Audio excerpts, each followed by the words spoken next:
Under the gorgeous sunset skies along England's southern shore, the resort community of Bournemouth appears an Instagrammable paradise.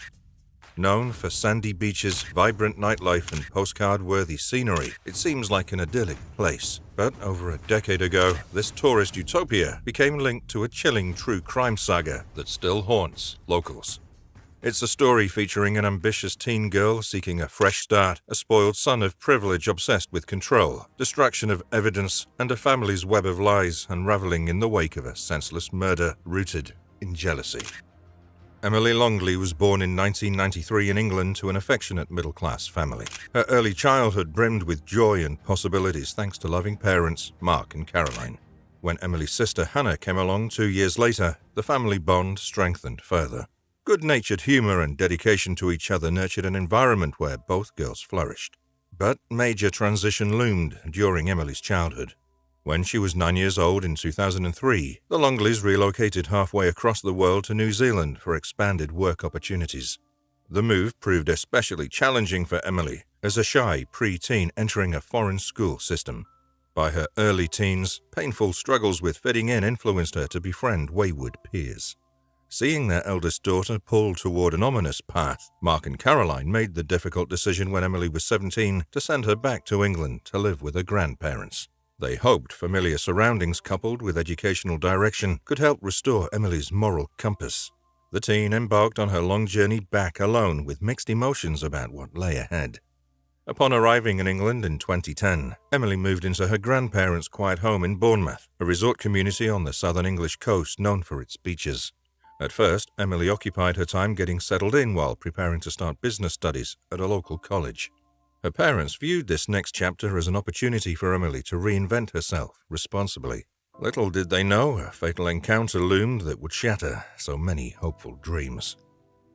One evening in late 2010, a 17-year-old Emily crossed paths with Elliot Turner, a brash heir to family jewels with a menacing edge lurking under his polished veneer. The 20-year-old Turner grew up in Bournemouth's affluent Queen's Park community as the adored only child of well-off parents. His father Lee owned a prosperous local jewelry shop passed down through generations. Lacking any incentive to work, Turner filled his abundant leisure time living large off family money and prestige. He spent most nights partying at trendy beachfront bars and clubs alongside other spoiled companions. Turner ran with a wealthy circle dubbed The Firm for their air of untouchable privilege. But behind the scenes, Turner hungered for more streetwise credibility from his peers. Friends nicknamed him Old Talk Turner for habitually spinning tall tales, painting himself as a dangerous outlaw able to pull sinister strings.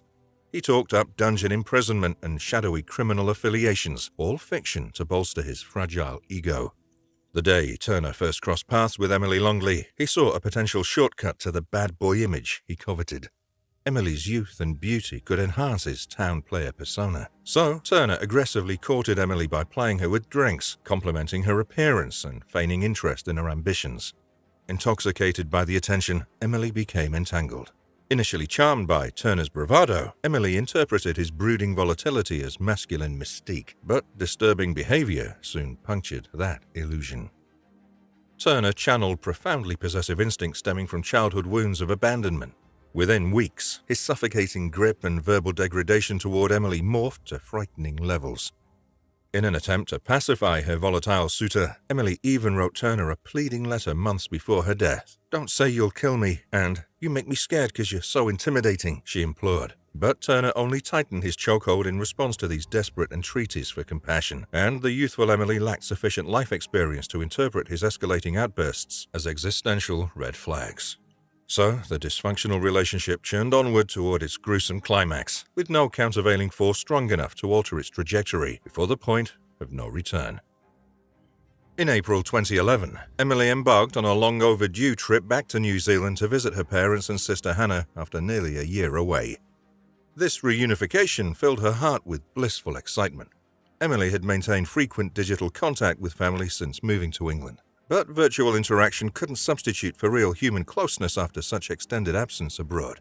The prospect of hugging her parents and younger sister again, laughing together in person and reminiscing about happy memories, fed Emily's restless anticipation during her flight halfway across the globe. When Emily finally raced grinning into her father's arms outside the Auckland airport doors on arrival, she clung to him like she might never let go. The special visit had officially begun. During days filled with all Emily's favorite activities, conversation occasionally turned toward her England life. Still unaware of the peril brewing there, her family playfully prodded Emily for updates on friends and studies overseas. With some measure of embarrassment, Emily revealed she'd become entwined with an older suitor named Elliot Turner. She confessed Turner's mercurial moods and verbal lashings increasingly distressed her. Staring down at her hands, Emily said she planned to sever ties with Turner completely upon returning to England. His aggression had become too disturbing to endure. Her parents exchanged worried looks but held their tongues, not wanting to spoil their precious reunion. Meanwhile, Turner festered resentment back in England over Emily's radio silence abroad. He fixated on social media posts depicting Emily smiling among male friends and family. Rancid jealousy took root and metastasized in Turner's warped psyche. When departure day inevitably arrived, the Longley family held each other tight, weeping at the injustice of being separated by so many miles. As final boarding calls echoed, Emily whispered heartfelt promises she'd return soon to her inconsolable loved ones. But fate had other plans. Mere days after touching down in England, ominous events blistered toward deadly crescendo after Turner discovered Emily's recent social media activity.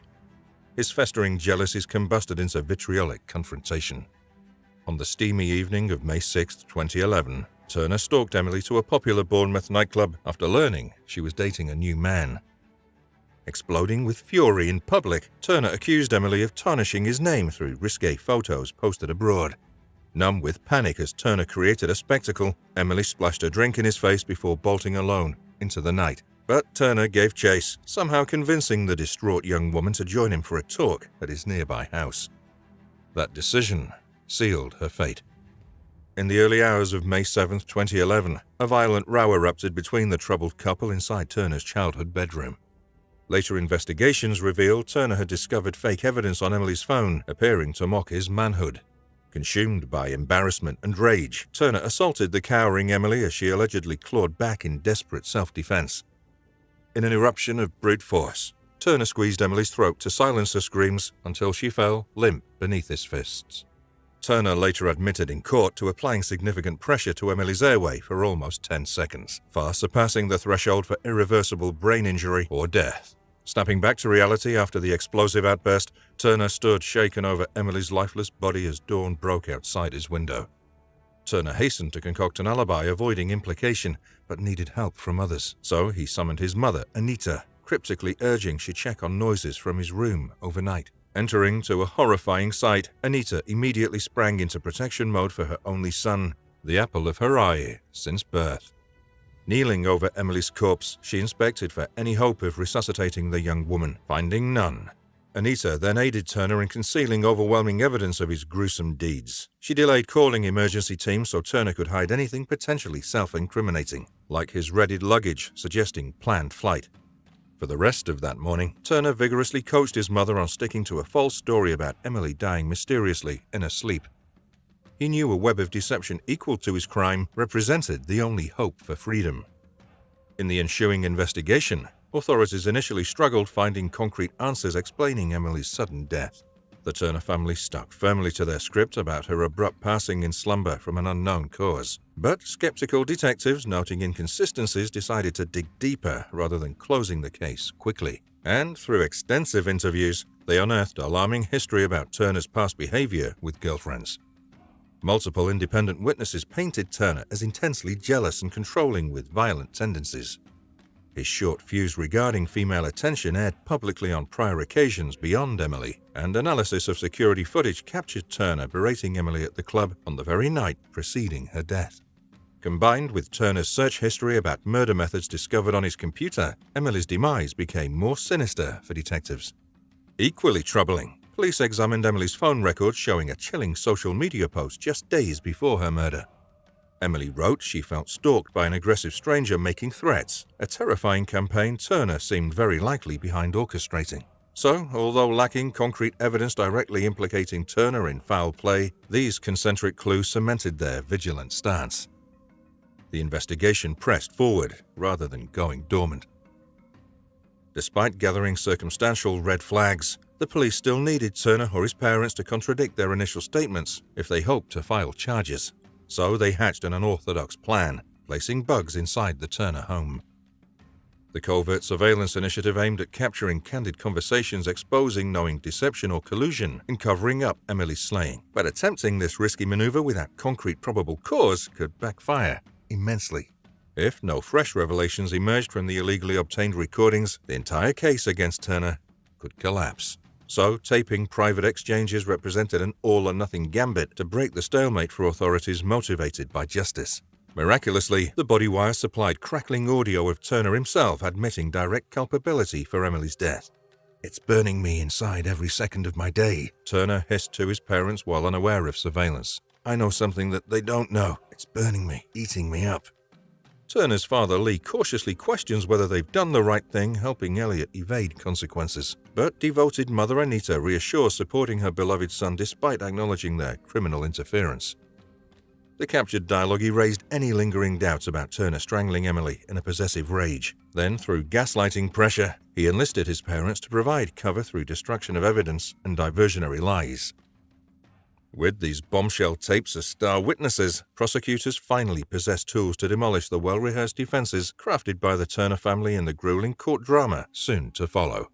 After his arrest, Turner stubbornly clung to fictitious self-defense claims justifying Emily's murder. Despite recorded confessions captured through police bugs, Turner refused dropping his innocent charade. The arrogance arising from Turner's lifetime of evading accountability likely fueled his misplaced confidence.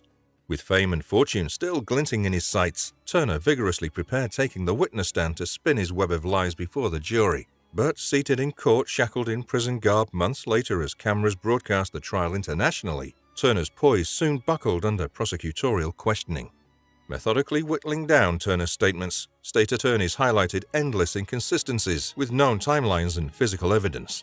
They revealed Turner recently discovering Emily's communications with other men, giving him possible motive. And rather than seeming genuinely remorseful on the stand, Turner coldly slandered Emily's character, falsely alleging she attacked him without provocation. He depicted her as an hysterical hellcat, leaving him no option but lethal retaliation. But jurors easily interpreted Turner's version of events as self-serving fiction.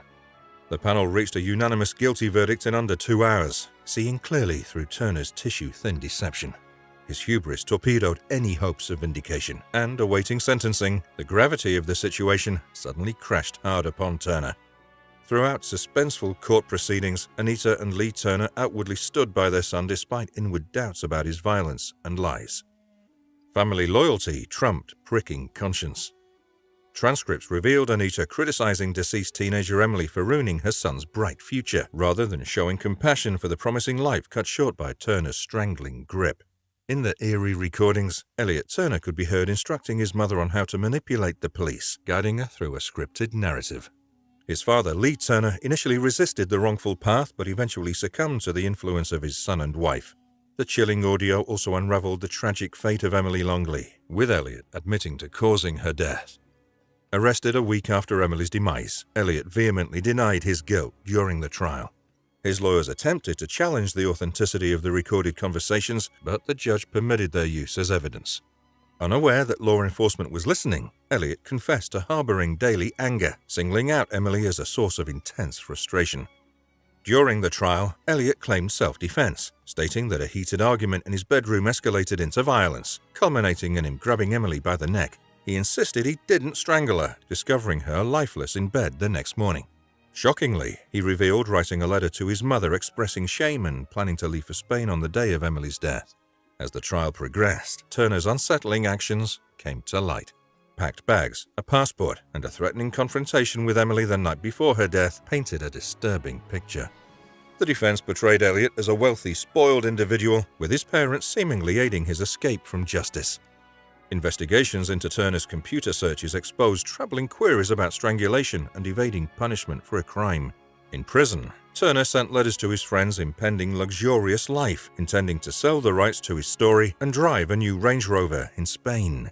However, the jury swiftly dispelled his fantasies, finding him guilty on May 22, 2012.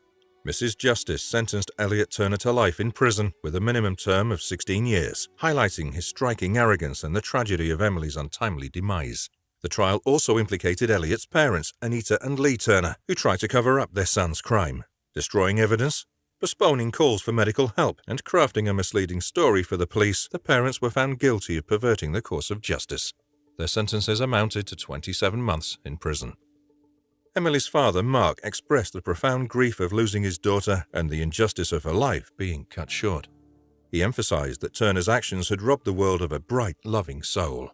The family faced ongoing pain, with anniversaries and holidays serving as painful reminders. In a grim turn of events, Elliot Turner faced repercussions in prison, enduring beatings from cellmates after proudly displaying photos of Emily. Looking ahead, as Elliot becomes eligible for parole in 5 years, there's a collective hope that the parole board will prioritize justice and accountability, considering the lack of remorse evident in his actions. The heartbreaking story of Emily Longley's death at the hands of ex-boyfriend Elliot Turner leaves profound questions in its aftermath about relationship violence and the roots that enable it. By learning warning signs around possessive, controlling behaviors, can we prevent future tragedies? If you see red flags in a friend, speak out, and limiting enabling in families could make a difference. For more true crime content exploring how average people descend into violence, remember to like, comment, and subscribe.